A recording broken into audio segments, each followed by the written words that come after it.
Good morning. आज हम लोग equation of motion by calculus method देखेंगे और समझेंगे। सबसे पहली बात, कैलकुलस मेथड में ये actually it is related with the integration, और इसको हम इंटीग्रेशन मेथड भी कह सकते हैं।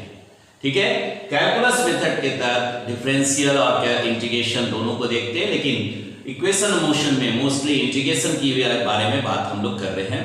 ऐसे में और यहां पे कुछ फंडामेंटल्स रूल्स देखते हैं, that is fundamental rule for integration. ठीक है, तो फंडामेंटल रूल्स क्या क्या है ये हम लोग यहां पे ध्यान दे रहे हैं। That is the integration of dx that equal to x, और लिमिट के साथ में लेंगे तो प्लस कांस्टेंट। ठीक है, कांस्टेंट आ जाएगा यहां पे, लेकिन अगर लिमिट में कंसीडर करेंगे तो वहां पे कांस्टेंट हट जाएगा। ये एक रूल सिंपल वे में हम समझ रहे हैं। अगर हम इंटीग्रेशन ऑफ x dx करते हैं तो that is equal to x² 2 plus constant c ले लो या जो भी आप ले ले, integration constant, this is the integration constant. और इस तरह करके अगर हम बढ़ते हैं x to the power 2 dx, so that will give the x to the power cube by 3 plus integration constant। और अगर आगे देख रहे हैं x to the power n dx, ये एक फॉर्म हमारे पास आ गया, that is equal to x to the power n plus 1 by n plus 1 plus constant। और अगर कांस्टेंट को हम कंसीडर नहीं करें और लिमिट कंसीडर करें तो हमारे पास सीधे रिलेशन हो जाएगा, that equal to x to the power n plus 1 by n plus 1। और इन सभी फंडामेंटल्स जो कंडीशन है उसको हम लोग को फॉलो करना है। कुछ बात और ध्यान में रखना है कि अगर हम एक्सेलरेशन लेते हैं तो that is equal to dv by dt, that is the differential of velocity with respect to time. Differential यहां पर आ गया, इंटीग्रेशन भी आ गया, और अगर वेलोसिटी हम कंसीडर कर रहे हैं that velocity is equal to dx by dt।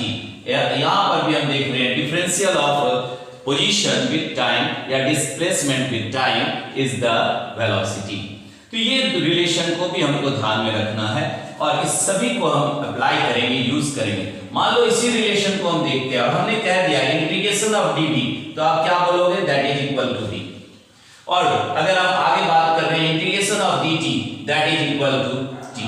Velocity यहां पर एक दो बात और कंसीडर करना है कि अगर लिमिट लेते हैं u टू v, तो यहां पर भी हम लिमिट लिखेंगे and that is the u to v, that u is the lower limit and v is the upper limit. इसी तरह अगर हम टाइम इंटरवल को 0 से लेकर t टाइम तक कंसीडर करते हैं तो यहां पर t को भी हम लिखेंगे 0 to t, and 0 become the initial time और t become the final time.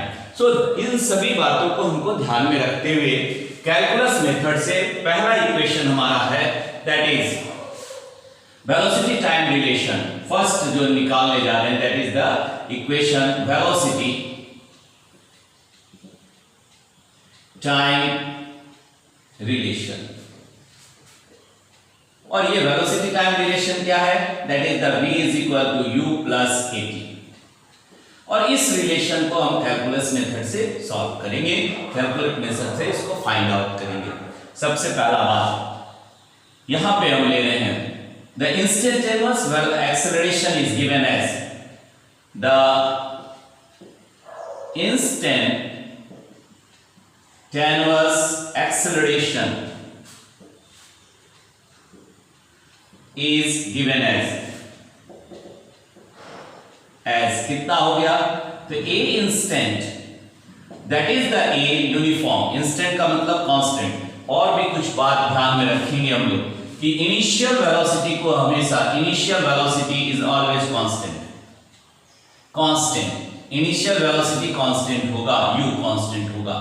Acceleration को हम यूनिफॉर्म लिए हैं, यूनिफॉर्म एक्सीलरेशन, देखो ऊपर लिख दिए हैं, यूनिफॉर्म एक्सीलरेशन के में ही हम लोग इस कैलकुलस मेथड को ले रहे हैं और इक्वेशन ऑफ मोशन निकाल रहे हैं। यूनिफॉर्म कंसीडर कर रहे हैं, और इंस्टेंट में जो भी आप लेते हैं acceleration instant, that is also uniform या कांस्टेंट कह सकते हैं, कांस्टेंट। और इंस्टेंट अगर वेलोसिटी भी हम कंसीडर कर रहे हैं इंस्टेंट, तो ये भी क्या होगा, कांस्टेंट होगा।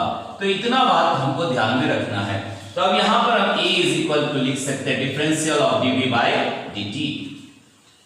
सिंपल रिलेशन, अब इसको कुछ भी विशेष नहीं करना है, ऑलरेडी हम पढ़े हुए हैं, जान रहे हैं। तो यहां पर हम लिख सकते हैं that dv is equal to a dt। ना बात उठ रही है कि लिमिट आपने यहां रखा है u और v। अब ये लिमिट कहां पर है?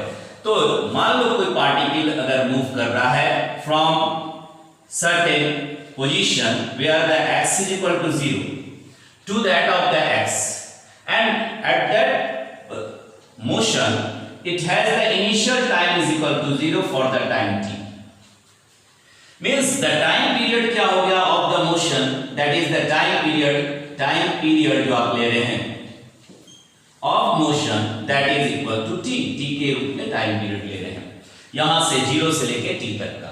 अब जब हम मोशन को स्टार्ट कर रहे हैं या मोशन में हैं from any position A to B, that means there is the some initial velocity u and final velocity when it reach to the B, to that is the final velocity v।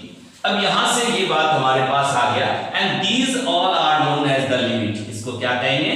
Limit कहेंगे, limits है ये for different physical relation, position के लिए, velocity के लिए, time के लिए, क्योंकि आपने कंसीडर किया एक्सेलरेशन कांस्टेंट है, एक्सेलरेशन को आपने कांस्टेंट यूनिफॉर्म माना है, यूनिफॉर्म माने कांस्टेंट।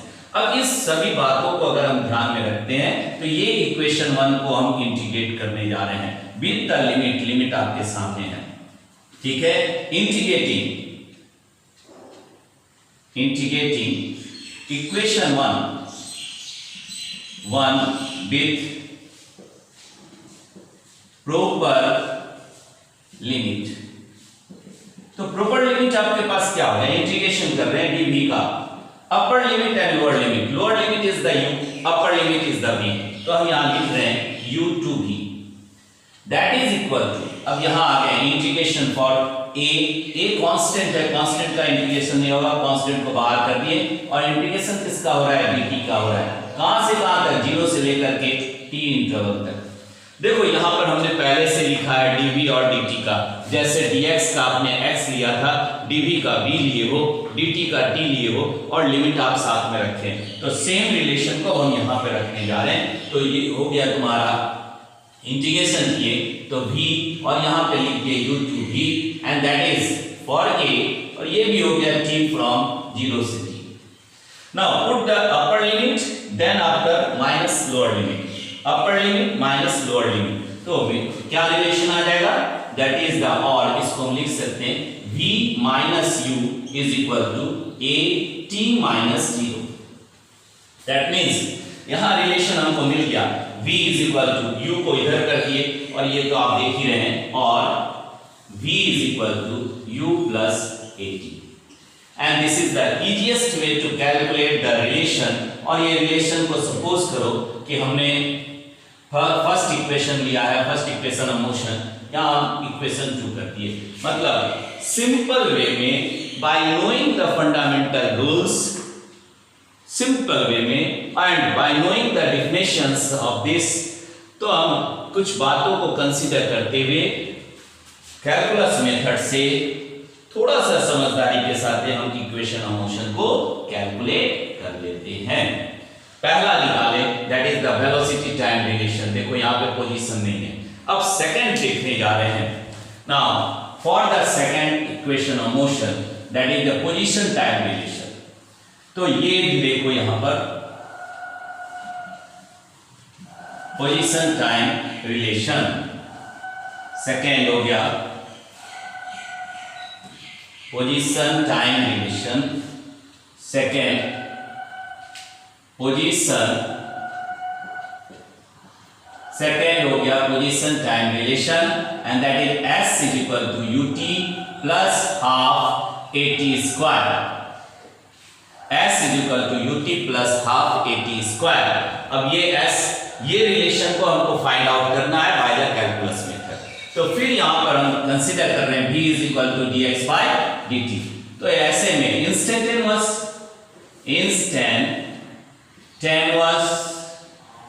क्या आ गया यहां पर? इंस्टेंटेनियस वेलोसिटी को हम कैसे रिप्रेजेंट कर रहे हैं कि इज गिवन एज कितना हो गया v instant is equal to, यहां पे क्या लिखेंगे dx by dt। और फिर इंस्टेंट के बारे में बात कर रहे हैं, that is instant is the constant. कोई भी जगह हम देख रहे हैं यहां पर पहले से एज्यूम किए हैं v instant is equal to constant, तो इसी इंप्लाइज कर सकते हैं v that is equal to dx by dt। अब यहां से dx निकालिए, dx इज इक्वल टू ये ले लिए v into dt, और लिमिट आप पहले जो कंसीडर किए थे उसी को यहां भी ध्यान में रखना है। अब इसके जगह हम रख सकते हैं v की जगह पे equation from first equation motion, ये हो गया equation number 2। Substituting first equation of motion in equation 2, substituting first equation of motion in equation 2। यहां पे देख रहे हैं इक्वेशन 2 ने, इसको आप ले लीजिए 3 कर देते, 2 ऑलरेडी पहले से वहां से लिए हुए थे, तो ऐसे में ये 3 equation of motion, third equation of motion जो आप देख रहे हैं dx is equal to, first equation लिख दिए u plus at into dt। Now again there is the distributive law, so we use the dx is equal to u dt plus at dt। now this becomes the equation number 4 or relation 4। अब आगे continue कर रहे हैं, तो इस equation को हम क्या करेंगे, फिर इंटीग्रेट करेंगे, इंटीग्रेटिंग, और अभी आपने देखा integrating equation 4 with proper limit, और लिमिट आपने लिया था कि for t is equal to 0, limit क्या था मेरे पास, limit that is for t is equal to 0, initial velocity u v is equal to u, ठीक है, इनिशियल वेलोसिटी हो गया, initial velocity that is equal to u, और क्या क्या बात था कि x पोजीशन आपने लिया था, position for initial that is the x not या x is equal to 0, position भी आप x इज इक्वल टू 0 लिख सकते हैं। और फॉर टाइम t के लिए यहां पर क्या हो गया, फाइनल वेलोसिटी, तो final velocity that is equal to v आपने कंसीडर किया, और पोजीशन यहां पर हो गया position that is the x। आप इसको x नॉट और x भी लिख सकते हैं, मतलब अगर हम x के जगह पे 0 लिए हैं, यहां पे आप x नॉट भी लिख सकते हो, that is equal to x not initial, और फाइनल पोजीशन हो गया फाइनल पोजीशन x हो गया। तो दिस इज द लिमिट, ये क्या है, लिमिट है, जिसको हमको अभी देखे थे इससे पहले, तो ये यहां पर लिख दिए।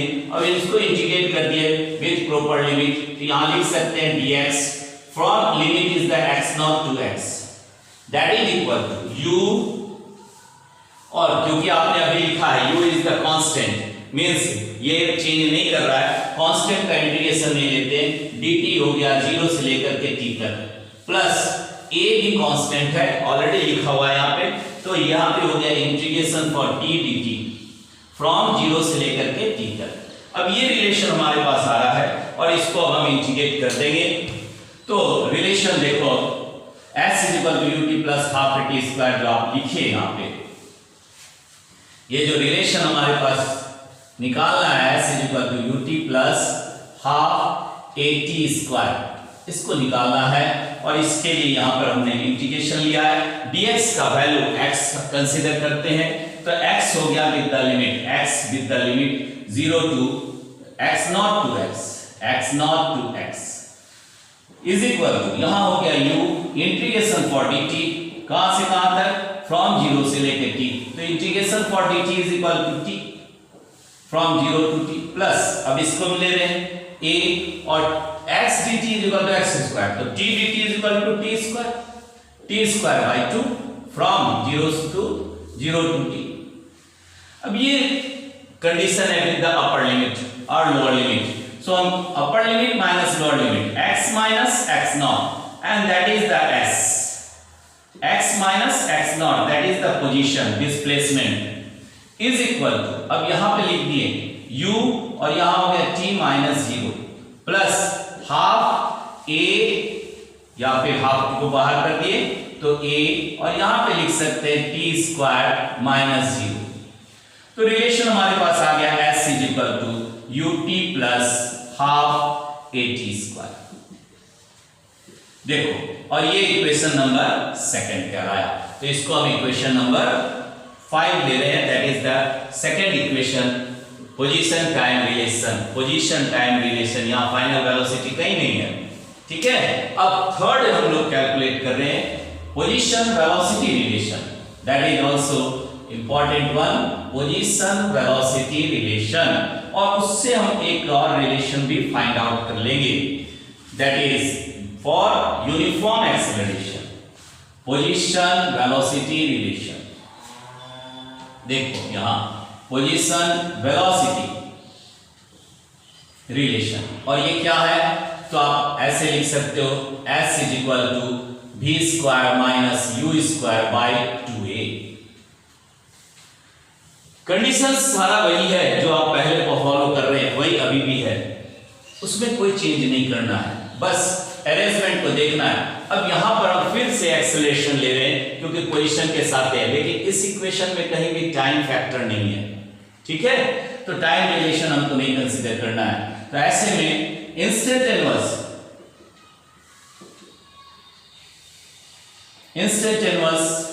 एक्सेलरेशन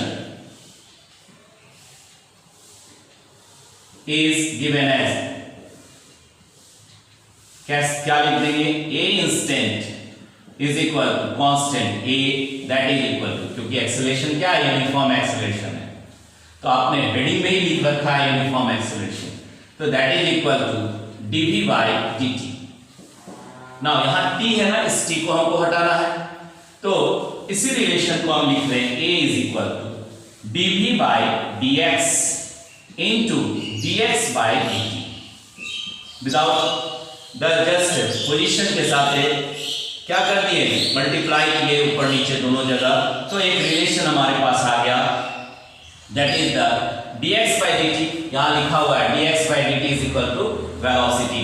तो अब यहां पे क्या लिख देंगे, वेलोसिटी ले लेंगे. So this implies a is equal to v dv by v dv by dx, और dx को आप इधर कर देते हैं ट्रांसपोजिशन इसको, तो ऐसे में लिख सकते हैं, और v dv that is equal to a dx. now this become the equation number 6. अब इस इक्वेशन को हम फिर इंटीग्रेट करेंगे. ठीक है. Integrating equation 6 with proper limit को कंसीडर करते हुए, जो लिमिट आप यहां पे ऑलरेडी लिखे हैं, देख रहे हैं, तो ऐसे लिमिट को आप कंसीडर कर रहे हैं. तो यहां पर इंटीग्रेशन हो गया, that is integration of v df dv from u to v, that is the upper limit and lower limit. Lower limit is the u, upper limit is the v. That is equal to, यहां पर हो गया a constant है, uniform है, तो integration किसका हो रहा है, dx का हो रहा है. कहां से कहां तक, x नॉट से लेकर के x तक. अब इन दोनों बात को हम यहां रख देंगे. अपर लिमिट ये हो गया v dv, जैसे आपने लिया x dx, उसी तरह हम यहां पर भी लिख रहे हैं v dv की जगह हो गया v स्क्वायर बाय 2, और ये हो गया lower limit to upper limit by is equal to a, और यहां हो गया x फ्रॉम x नॉट से x. ये रिलेशन हमारे पास आ रहा है. अब इसको हम देख रहे हैं यहां पे, देखो ऐसे लिख सकते हैं यहां, दिस इज द इक्वेशन को. अब यहां पर कितना आ गया, तो हाफ आप बाहर कर सकते हैं, तो हाफ बाहर कर दिए, यहां हो गया v square minus u square, upper limit minus lower limit, that is equal to a, और यहां पर हो गया कितना, x का upper limit minus x not, और x minus x not is the change of position, that is the displacement. तो इतना के जगह हम s लिख सकते हैं। तो हमारे पास रिलेशन आ गया v square minus u square is equal to 2as। ठीक है, ये s यहां है नहीं, इसके जगह हमने कहा सिंस लिख सकते हैं, since that x minus x not is equal to x minus x not is equal to displacement s। तो ये रिलेशन को हम दिखा रहे हैं यहां से यहां तक। ठीक है, तो ये आ गया रिलेशन और हम यहां पर दे सकते हैं कि s is equal to v square minus u square by 2a and that is the equation number 7। This is the third equation position velocity relation for equation of motion by calculus method. तो कुछ छोटी छोटी बातों को हम अगर ध्यान में रखें तो calculus method is the easiest way to find the equation of motion. Good luck. For the next video we will see the equation of motion by graphical method. Thank you.